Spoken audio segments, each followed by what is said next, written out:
পায়ের তো বাইরেই না আমার হাতে কামড় দিল কই বাবা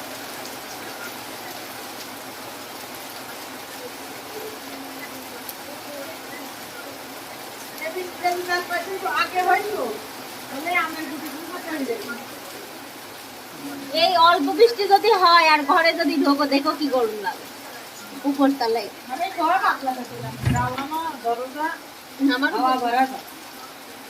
হাওয়া না বেরোনো আরো আটকানো থাকবে যে মামা না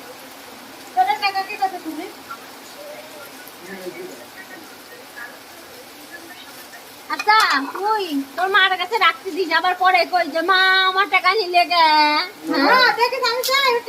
তো চাই না তো লোকের রাখলে মাঝে মাঝে লাভ হয় আমি 100 টাকা ধার করে 110 পানি খাতে গেছে খেলা তো একটু